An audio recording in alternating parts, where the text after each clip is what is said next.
Do you know how fast you were going? No, sir.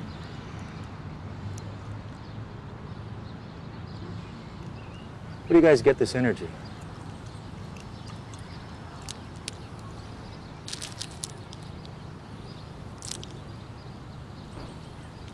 I'm keeping this. Solar-powered California raisins. All natural energy for naturally active kids. Oh, but officer, I really wasn't speeding. I wasn't speeding. It's all about the raisins. That's right. This show today is all about the raisins. You just watched a 60-second commercial produced by the raisin industry here in the Central Valley. We're going to be talking to Larry Blagg of the raisin industry. Your phone calls are important. Area code 559-265-4331. Back in a moment. Tonight I want to discuss the importance of the television medium to the American people.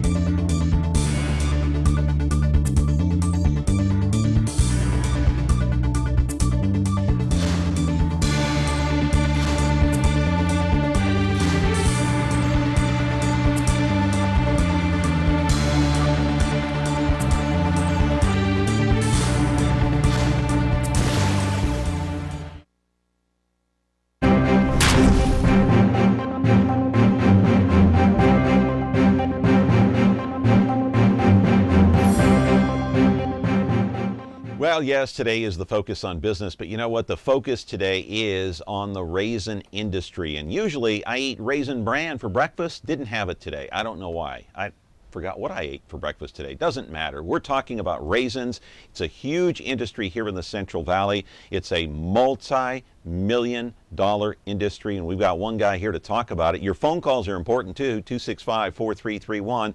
Let's go to the video and I'll show you how they make the raisins. Oh, look at that beautiful sun.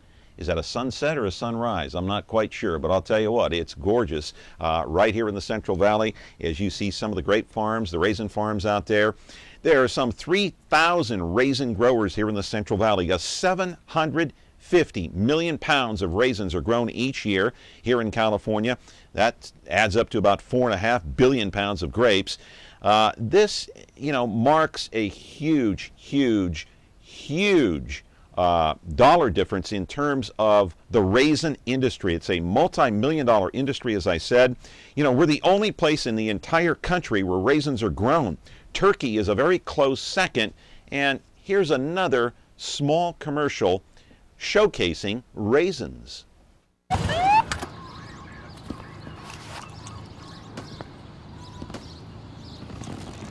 You know how fast you were going? Solar-powered California raisins. All natural energy for naturally active kids. In our studio right now is Larry Blagg. He's the Senior Vice President of Marketing for the California Raisin Marketing Board. He's going to be talking all about raisins, why you should eat them, how they're grown, how they're wrapped, how they're boxed up, taken to the store so you and I can buy those raisins or buy Raisin Bran. The area code here is 559-265-4331. Can't wait to get into this show talking about raisins with Larry Blagg in just a moment. Ventura TV Appliance Center. We're the low-price leading brands reliable advice place. The Whirlpool Dream Kitchen Get Yours Today place. Check this out. Right now, get huge savings on select Whirlpool appliances and pay no interest when paid in full within 6 months. At the hometown low price, think outside the big box place.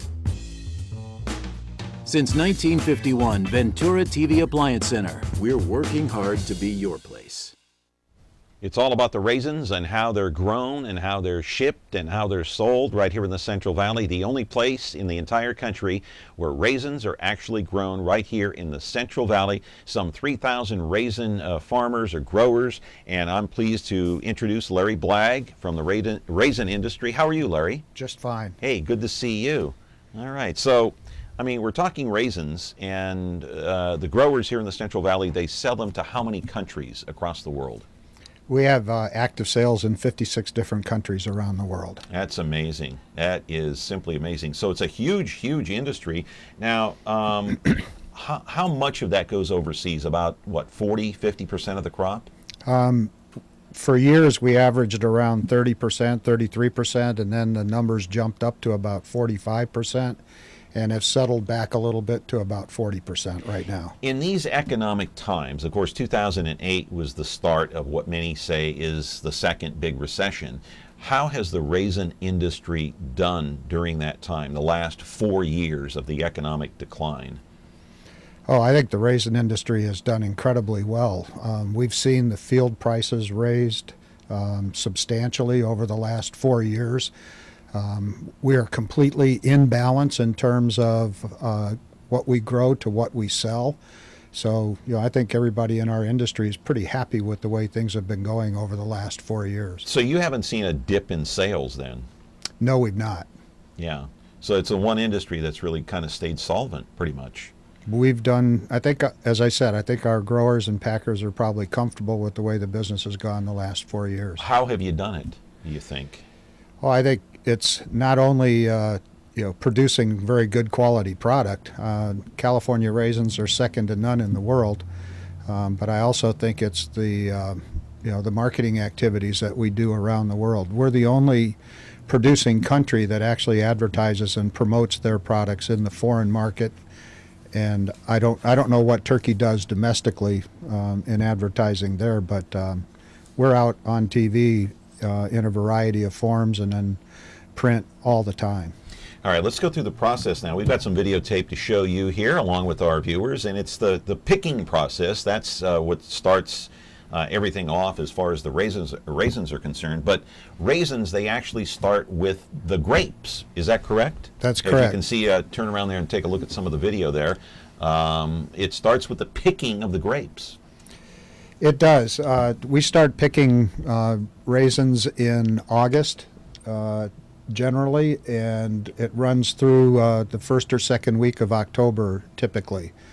You just saw we had some rain yesterday. This is, we've dodged the bullet. A lot of rain, yeah. We dodged the bullet. The crop is in. Everybody's happy. So the rain yesterday was not good for the raisin industry, right? It wouldn't have been if there were still raisins on the ground, but I believe the crop is almost entirely in. Yeah, okay. So this process starts again when? In August. In August, okay. And on average, how many grapevines would you say that an average farmer has on his farm? On average, not exact, but usually. I think average is about 60 acres. 60 acres per.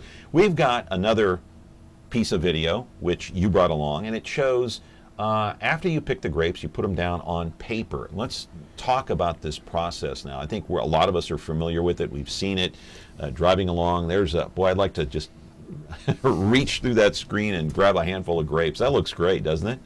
But this is what process are we looking at right here now?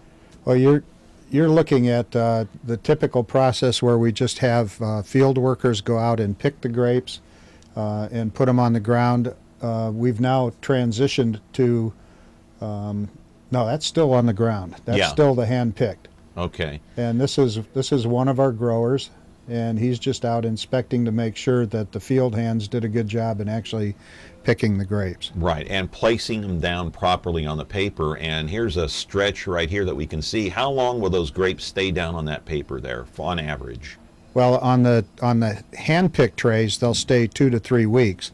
On these, the vines are cut ahead of time, about a week ahead, and then a machine comes down and puts them on that 800-foot piece of paper, and they'll dry down in 10 to 14 days from that time. So a grape turns into a raisin through the drying process? That's correct. Okay, and that takes 2 to 3 weeks. 2 to 3 weeks for hand harvested, 10 to 14 days for the ones that are on the 800-foot long continuous tray.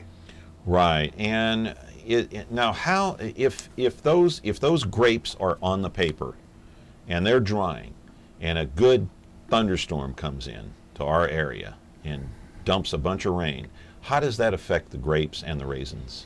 Well, it is going to have a detrimental effect if it's a lot of rain, but the paper that you see there actually has a plastic backing, and it also has small holes poked in it so that the rain can go through. Why does it ruin the crop? Well, or it can. I know it can. Why is that? If the raisins get too wet, as they're drying, they can become moldy and then need to be reconditioned. Okay. So that's why that farmers each and every year pray that there's no rain during the drying process, and we've seen that in past years where rain has actually ruined some crops.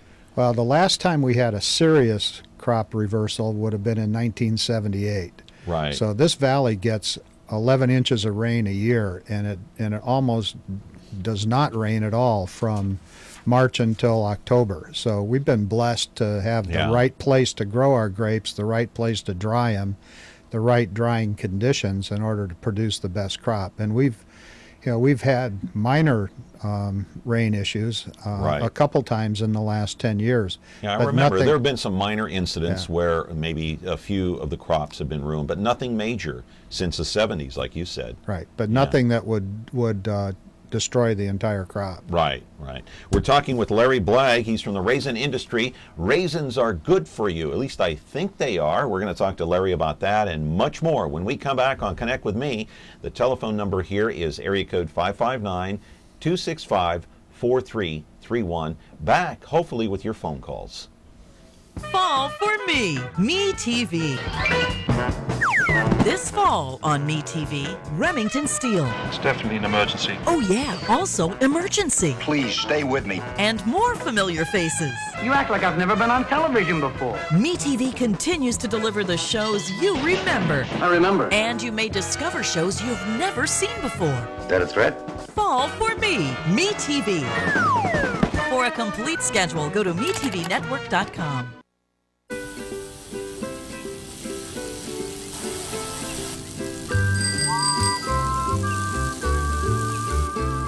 Solar-powered California raisins. With the right snack, your kids can achieve anything. That's right, kids. Hey, my kids, any kids, your kids, in fact, eat those for snacks at school or wherever, just after lunch or, you know, whenever they get hungry or they want a snack or whatever. I guess raisins are pretty good for you. We're talking with Larry Blagg. What about the nutritional value? My kids like raisins. They eat them for a snack. Raisins are a terrific after-school snack. First of all, they're portable. You know, they don't spoil. You can have them all year round. But from a nutritional standpoint, they have a significant amount of fiber. They have more potassium than a banana. They're high in antioxidants. And I think the best thing is that there's no sugar added to the product. When you turn the package over and look at the label, all you see is the word raisins. Mm-hmm. So no sugar added is a good thing, I think, for most people. And I think now in this day and age, being nutritious, I think conscious about nutrition is what I want to say. You know, we want our kids to have less sugar in our diet, and so that's a good thing. Oh, absolutely agreed. Yeah. There are products out there that are, you know, that are inedible if they don't add sugar. So we, you know, we want people to avoid any of those. We're lucky here in the valley. We actually have 4 crops that are produced without sugar. Dried plums, figs, dates, and raisins. Yeah. Another piece of video to turn around and look at here, Larry, the machines. And I like this video because there's a lot of action and you see the work that's being done on these raisin farms each and every year. Explain what's going on here.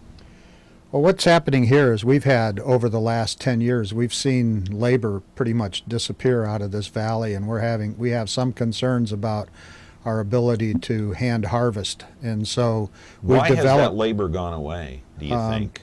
Because we don't have a comprehensive guest labor law. Okay. I think that's probably the biggest thing. But we've now had to develop machines that will help to harvest the product. What you're seeing here is a machine that lays down the grapes and then also harvests the grapes at the end. If you were to walk down a row and pick up, before that machine came, and pick up a bunch of grapes, you'd have a whole batch of grapes, you know, on one, what we call a shoulder. Yeah. And if you go after that machine's gone through and laid them down, then that stem and vine, that's completely stripped out. So the machine does a really good job of laying the grapes down. And then the same machine goes back at the end of the harvest and picks up the paper from the 800-foot tray, where the paper tray.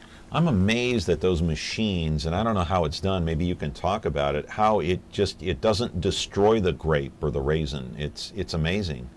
Well, the fingers, the kind of magic fingers that go through the vines, are pretty, pretty soft themselves. But by cutting the canes and waiting about a week, then the grape sort of detaches itself, or begins to detach itself from the bunch. And so when the machine goes through, it comes off fairly easily. Yeah, seeing a reduction in workforce in the fields, as you just mentioned a moment ago, it doesn't seem like that's hurt the industry all that much, though, thanks to these machines, right?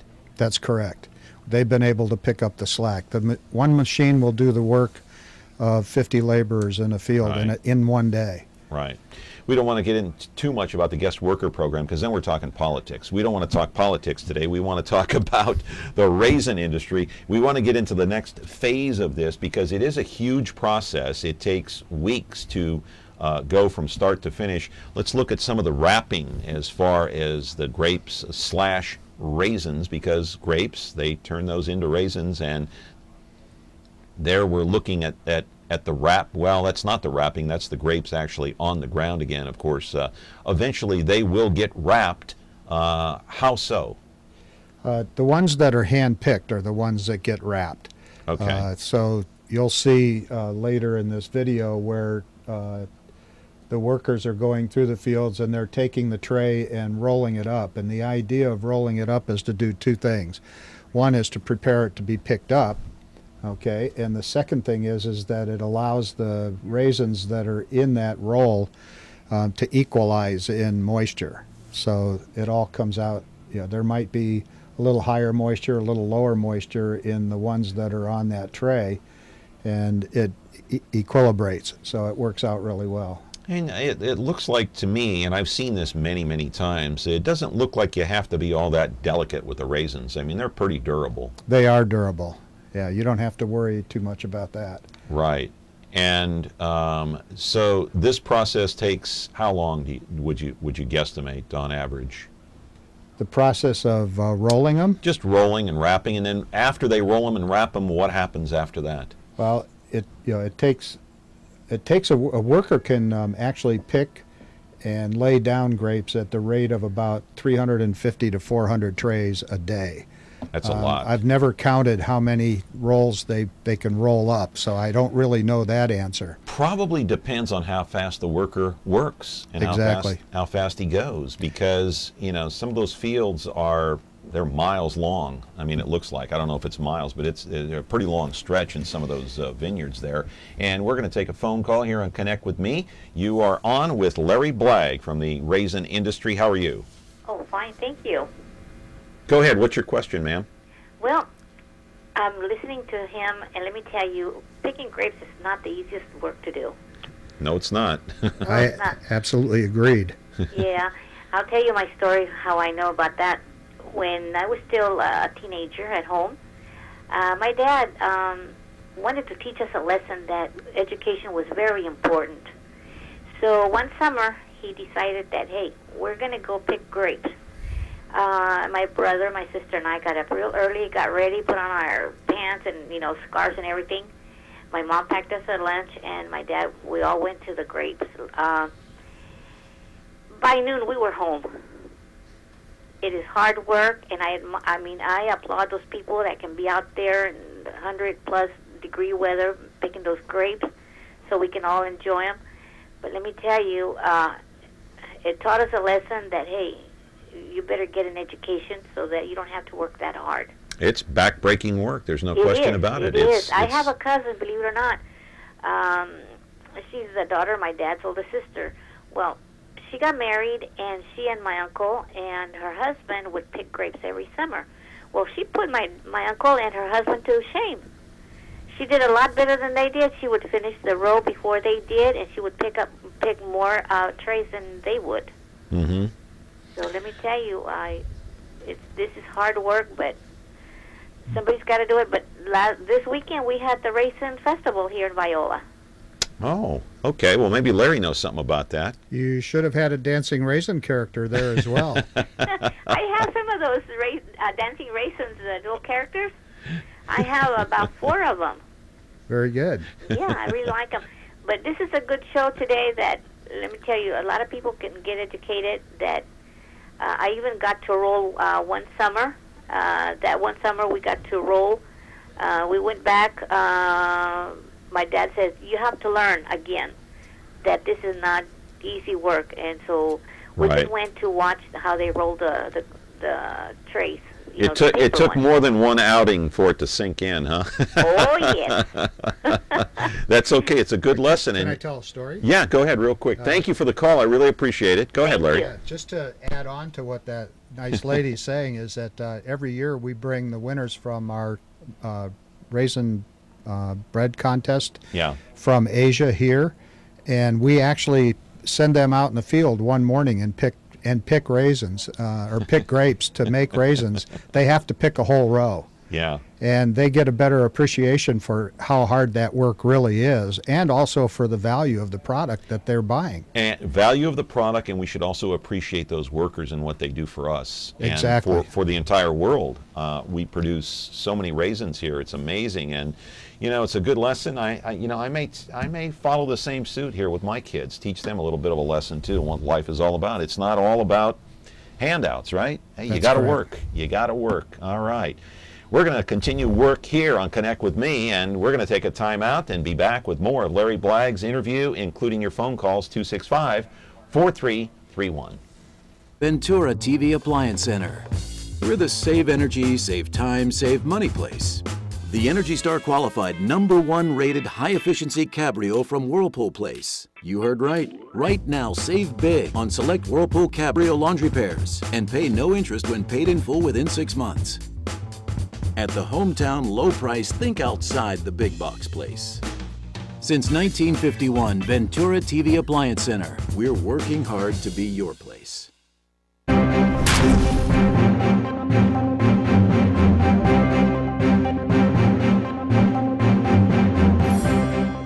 No question in my mind or anybody's mind that a little hard work and rolling your sleeves up never hurt anybody. In that last call that we had, it really is a good education for kids maybe to go out there and pick those grapes or even, hey, roll them. Exactly. It is it's a hard great work. education. Yeah. That the grapes and the raisins just don't appear at the grocery store. Somebody's got to go out and do the work. I mean, it's a great lesson in life for kids. It's backbreaking work. It really is. Yeah, no question about it, Larry. And I'm sure you've done it. A lot of people have done it and know all about it, especially if you live here in the Central Valley. We're going to take a look at one more process in getting the raisins to the supermarket so you can eat them in your cereal or whatever. One more piece of video here. And there are the raisins down there. It looks like they're pretty dried out at this point in this video here. Yeah, this is again the continuous tray process, and the machine there is actually coming in. The paper goes up under the machine. The raisins are shunted off to the next row to boxes, and then the paper gets ground up and actually becomes mulch for the soil. So this machine is replacing the worker who is actually rolling the grapes? Is that how it works? Picking and rolling. Picking and rolling. That's amazing. So you got 2 jobs in one here as far as this machine is concerned. Yes. Okay. And how much does a machine like that cost, would you say? A couple of $100,000? You're right on. I just talked to a grower. We were out showing that process, and he had 2 new machines that were $220,000 a piece. Amazing, amazing. Well, and I'll bet he's thankful that he has them. He is. It's actually working out very well for him. Mm-hmm. Now, before we run out of time, we want to show the final product before it gets to the supermarket shelves, and we'll roll that piece of tape. I want to know how they put the raisin in Raisin Brands, and how many do they know how to put in that box? That could be a very secret question for the cereal maker. Here's explain this process here. This is a different method of harvesting. This is one that has been developed just over about the last 10 to 15 years.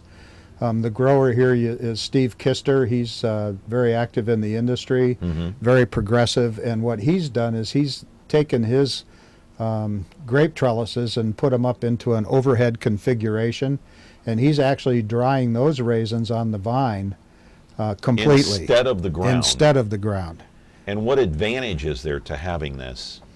Well, the advantage doing is, it this way. Yeah, the advantage is that you don't have people or machines touching them until they're ready to be ready to be put in those boxes. So the product is theoretically cleaner, has less cap stems, and is easier to work once it gets to the plant.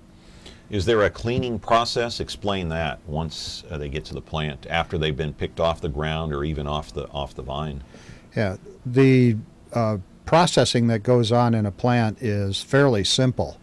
We're not really a manufactured food product. We are essentially a product that it goes through water baths, and it has the cap stems removed or any stones that might have been picked up in the field or any vine stems, and the whole process takes about 15 minutes from front end to back end. To wash them. To wash them. Yeah.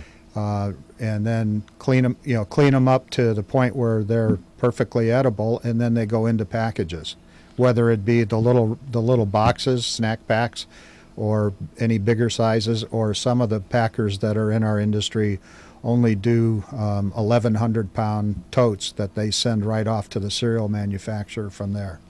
Right, and that process takes quite some time. So from A to Z, when the process starts in August, okay, all the way through until, well, pretty much now is the end of the harvest for the most part, right? Right. It's a back-breaking process to get these, and it lasts all year, is that right? These raisins have to last the rest of the year until next year at the same time. Well, and that's one of the nice things about raisins. Raisins, when you dry them down to 10 to 12%, which is where they are when they go into storage, they can be held up to 18 months to 2 years. So it has a long shelf life, is that correct? Before processing, yes. And virtually every order that goes through the plants, through any one of our 20-plus processors, every one of those is a custom packed order. Mm-hmm. Now, I've seen the expiration date on some of these packages that I've purchased at my local supermarket, and even after I open the package, I look at the expiration date, and it's like, a year and a half away. So they can sit on the counter for a long time and not spoil. And not spoil. That's correct. That's the key. And yeah. Why is that? It's the low water activity level. There's only 16% moisture in a raisin. Right. It does have a high natural sugar, as you would get from fresh grapes being dried down. So the sugar is concentrated, and the pH is such that raisins are almost indestructible. In the 100 years of growing raisins in this valley, to my knowledge, there's never been a foodborne illness problem reported through the Center for Disease Control about the raisin industry. That's amazing. That's an amazing track record. There's no question about it. Quickly, we got 30 seconds. Anything new or anything on the horizon as far as the raisin industry is concerned? We keep working on research, health and nutrition research. We just completed a study in Louisville that says raisins eaten 3 times a day over a 12-week period actually reduced blood pressure by 7%. Really? And blood sugar after meal blood sugar by 16%. Okay, we got to go. I'm going to be cut off. Larry Blagg, come back again. It was a pleasure having you here. He is the Senior Vice President of Marketing for the California Raisin Marketing Board. I want to see those dancing raisin commercials come back. We're back tomorrow and connect with me, Henry Perea. Fresno County Supervisor will be here. See you then.